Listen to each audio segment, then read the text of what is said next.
अगर किसी इंडिविजुअल को अचानक कोई इमरजेंसी हेल्थ इश्यूज होता है तो डॉक्टर कौन कौन से इंजेक्शन का यूज करते हैं, तो आइए इस वीडियो में सारी चीजें क्लियर करते हैं।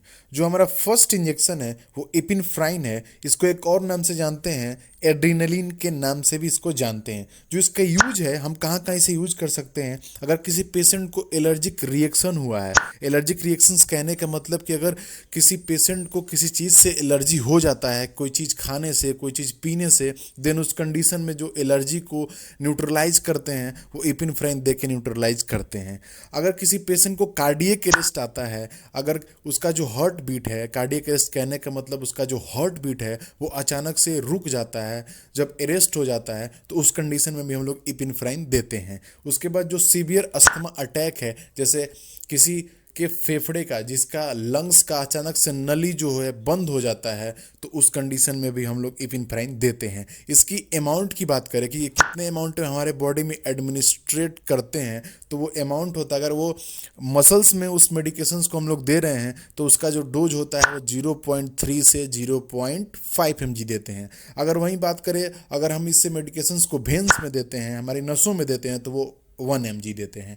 अगर इसकी रूट की बात करें कि ये कौन कौन से माध्यम से हमारे बॉडी में एडमिनिस्टर होता है, तो एक होता है हमारी नस के माध्यम से जो कि होता है आईवी, और एक होता है हमारे मसल्स के थ्रू आईएम, इंट्रामस्कुलर इंट्रावेनस। अगर बात करें हम इसकी नर्सिंग रिस्पॉन्सिबिलिटीज की, तो नर्स का क्या क्या रिस्पॉन्सिबिलिटीज होता है, तो वो मॉनिटर करती हैं उनकी साइड इफेक्ट को। अगर ये मेडिकेशंस देने के बाद नर्स की जो रिस्पॉन्सिबिलिटी होती है ये होती है कि वो उसके साइड इफेक्ट को देखती रहे कि अगर ये मेडिकेशंस लेने के बाद पेशेंट को कोई साइड इफेक्ट तो नहीं हो रहा है ना, जैसे कि हाइपरटेंशन तो नहीं हो गया ना, हाई बीपी तो नहीं हो गया ना, उसके बाद टेकीकार्डिया, उसका जो हार्ट बीट है वो कहीं तेज तो नहीं हो गया ना, उसके बाद एरिथमिया, उसका जो रिदम है हार्ट बीट करने का वो कहीं इरेगुलर नहीं हो गया ना। ये सारी चीज़ें नर्स आफ्टर मेडिकेशंस चेक करती हैं। और सेकेंड इमरजेंसी इंजेक्शन है वो है नेलकजोन इंजेक्शन, जिसका ब्रांड नेम है नैरकोन। इसका जो यूज है, हम कब कब इसका यूज करते हैं, ओपियोइड ओवरडोज जब होता है, जैसे जो हमारी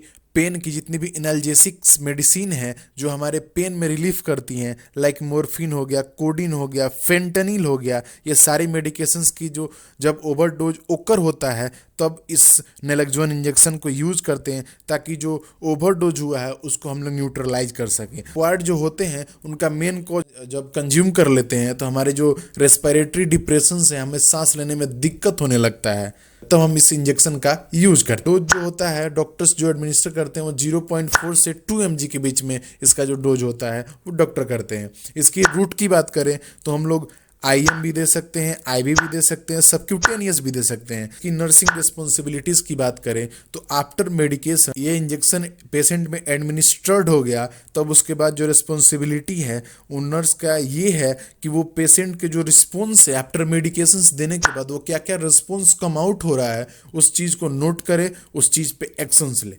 जो हमारा थर्ड इमरजेंसी इंजेक्शन है उसका नाम है डेक्सट्रोज 50% D50। इसका जो यूज है वो हाइपोग्लाइसेमिया के कंडीशन में यूज कर सकते हैं। जैसे किसी पेशेंट का जो शुगर लेवल है, ब्लड शुगर लेवल है, अगर वो लो होता है तो उस कंडीशन में स्ट्रोज 50% D50 का इंजेक्शन हम लोग अप्लाई कर सकते हैं। इसका जो डोज है वो कितने अमाउंट में हमें इसको देना चाहिए, वो 25 से 50 ml के बीच में देना चाहिए। अगर इसकी रूट की बात करें किस माध्यम से हमारे बॉडी में इसको इंजेक्ट किया जाए, तो वो वेन के थ्रू इंजेक्ट करते हैं। इसकी जो नर्सिंग रिस्पॉन्सिबिलिटीज़ हैं कि एज ए नर्स हम क्या क्या एक्शंस ले सकते हैं, तो हमें ब्लड ग्लूकोज लेवल को मॉनिटर करते रहना चाहिए आफ्टर मेडिकेशंस। उसके जो पेशेंट के रिस्पॉन्स हैं टू ट्रीटमेंट वो भी नोट करते रहना चाहिए। जो हमारा फोर्थ इमरजेंसी इंजेक्शन है वो है एट्रोपिन। तो जो उसके यूज है, हम कब कब इसका यूज करते हैं, ब्रेडिकार्डिया जब ओकर होता है, किसी का जो हार्ट बीट है वो काफ़ी जब स्लो हो जाता है, उस कंडीशन में हम लोग एट्रोपिन देते हैं। अगर ऑर्गेनोफॉस्फेट पॉइजनिंग हो जाता है, जैसे कोई भी पेशेंट ने इंसेक्टिसाइड्स या फिर पेस्टिसाइड्स का उन्होंने कंजप्शन कर लिया है, तो उस कंडीशन में भी हम लोग एट्रोपिन देते हैं न्यूट्रलाइज करने के लिए पॉइजन को। ठीक है। इसकी डोज की बात करें तो डोज होता है 1 mg। अगर इसकी रूट की बात करें तो आईएम भी दे सकते हैं, आईवी भी दे सकते हैं।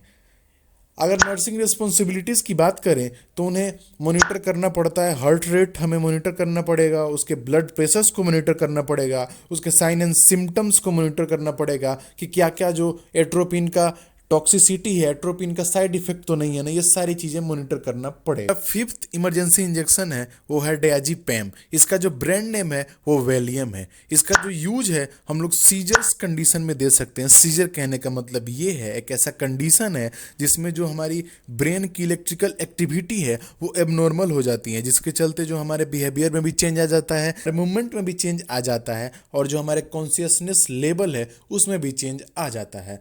और दूसरा कंडीशन ये भी है, हम लोग एंग्जाइटी में भी दे सकते हैं। पेशेंट को अगर घबराहट हो रहा है तो उस कंडीशन में भी हम लोग डायज़ेपिम इंजेक्शन दे सकते हैं। इसकी डोज की बात करें तो वो 5 to 10 mg इसकी डोज है। इसकी रूट की बात करें तो आईवी भी दे सकते हैं, आईएम भी दे सकते हैं। नर्स की रिस्पॉन्सिबिलिटी जो होती हैं वो मॉनिटर करना होता है उसका रेस्पिरेटरी रेट और उसका ब्लड प्रेशर। अगर ये वीडियो आपको अच्छा लगा तो हमारे चैनल को लाइक करें, सब्सक्राइब करें and don't forget to press the bell icon.